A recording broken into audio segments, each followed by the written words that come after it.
Bonjour à tous, aujourd'hui depuis notre studio, le retour de la Nissan Leaf et de Spyker, le lancement de Genesis en Belgique et un gros plan sur le best-seller de Tesla, notamment ses Car Update, 8 sujets en 8 minutes et c'est tout de suite. Ferrari rend hommage à la F40 avec un one-off, une création unique baptisée Ferrari SC40. Basé sur la 296 GTB, ce one-off conserve son puissant V6 hybride rechargeable de 830 chevaux, mais arbore une carrosserie entièrement redessinée, directement inspirée de la supercar lancée en 1987.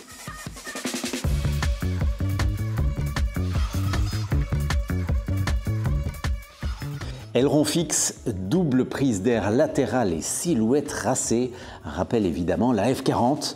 Comme pour cette dernière, Ferrari a à nouveau recours au carbone Kevlar et les baquets rouges rendent évidemment hommage à sa glorieuse aînée. Les performances, elles, sont explosives, 0 à 100 en 2 secondes 9 et plus de 330 km/h en pointe. Véritable collector, cette Ferrari SC40 ne sera produite qu'à un seul exemplaire. La nouvelle Nissan Leaf a effectué ses premiers tours de roue. Elle porte le nom d'une pionnière de l'électrique et cette nouvelle génération, elle va devoir l'assumer. La nouvelle Leaf change totalement de look et profite de la plateforme partagée avec Renault. Côté batterie, deux possibilités, 52 kWh pour une autonomie de 440 km WLTP ou 75 kWh pour un rayon d'action de 622 km. Et autant dire que Nissan compte sur cette nouvelle Leaf et sur sa nouvelle Micra pour se relancer. Spyker s'apprête à faire son grand retour sur la scène automobile. Le constructeur néerlandais avait cessé ses activités en 2015 suite à une série de déboires juridiques et financiers. Désormais, les droits liés à la marque sont enfin libérés, ouvrant la voie à une renaissance très attendue. À l'origine de cette renaissance, Victor Müller confirme vouloir reprendre la production des supercars de la marque, toujours à la main. Et si aucun détail n'a encore été dévoilé, l'annonce ravive l'espoir de voir revenir sur nos routes des sportives atypiques au style inspiré par l'aéronautique. Genesis, la marque premium de Hyundai, pourrait bientôt faire son apparition en Belgique. C'est Xavier Martinet, le nouveau CEO de Hyundai Europe, qui nous le confirmait récemment. Genesis a vocation à concurrencer les constructeurs premium avec une gamme de véhicules électriques et hybrides lancés sur différents segments. L'an prochain, le constructeur alignera aussi ses voitures dans le championnat WEC en catégorie hypercar. Déjà présente en Suisse, en Allemagne et en Angleterre, Genesis devrait faire son arrivée en Belgique d'ici 2026 ou un peu plus tard en 2027. Aujourd'hui, dans notre studio, la Tesla Model Y, un vrai best-seller, la voiture électrique la plus populaire d'Europe et la deuxième voiture la plus vendue en Belgique. Mais la concurrence fait rage et pour y faire face, cette Model Y profite d'une nouvelle évolution esthétique et depuis peu d'une entrée de gamme sous les 40 000 €.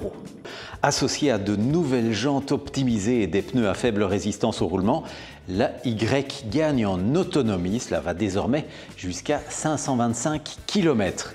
Les pare-chocs intègrent une bande LED continue inspirée du Cybertruck. Cet exemplaire est un modèle Y performance. Il se distingue par quelques éléments esthétiques. Il y a d'abord le bouclier avant spécifique, le diffuseur arrière qui en jette et puis des coques de rétroviseur noir brillant. Il y a aussi un petit béquet en carbone à l'arrière pour renforcer l'appui aérodynamique.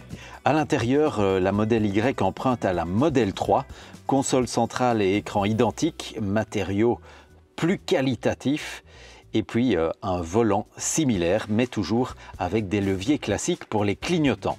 La particularité la plus marquante de la Model 3, à savoir l'absence de commande derrière le volant, n'est donc pas reprise sur ce modèle Y.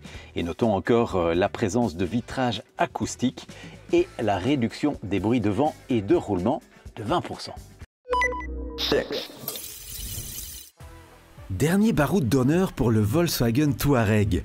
Pionnier dans son segment, vainqueur du Dakar et même capable de tracter un Boeing, le modèle tire sa révérence en version Final Edition. Une édition spéciale qui se distingue par différents détails à l'intérieur et à l'extérieur. Il portera notamment l'inscription Final Edition sur les encadrements des vitres arrière, mais aussi sur le cuir de la commande de boîte. Ce logo apparaît également dans les inserts lumineux du tableau de bord et sur les seuils de porte. Le Touareg Final Edition sera disponible en Belgique dès janvier.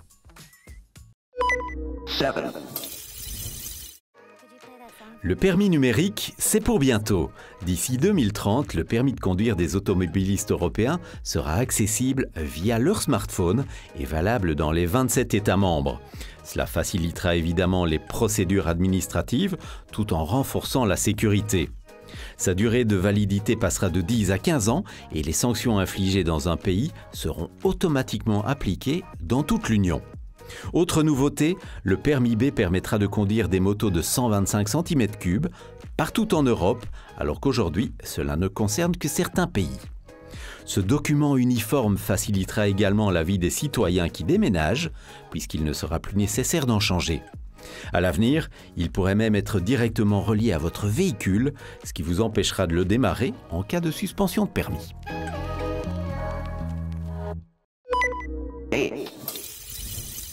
En Belgique, le marché de l'électrique fonctionne à deux vitesses avec d'un côté les entreprises qui ont clairement négocié le virage du zéro émission puisque un tiers de leur parc est désormais 100% électrique. Mais chez les particuliers, c'est une autre histoire. À peine 4% du parc privé est désormais électrique. Et seuls 12% des conducteurs de véhicules thermiques déclarent vouloir opter pour l'électrique lors de leur prochain achat. Alors pourquoi tant d'hésitation ? Eh bien, les Belges pointent d'abord le prix d'achat, mais aussi l'absence de bornes à domicile et puis la complexité du régime fiscal. En bref, si les entreprises ont adopté la voiture électrique, les particuliers, eux, freinent encore des deux pieds.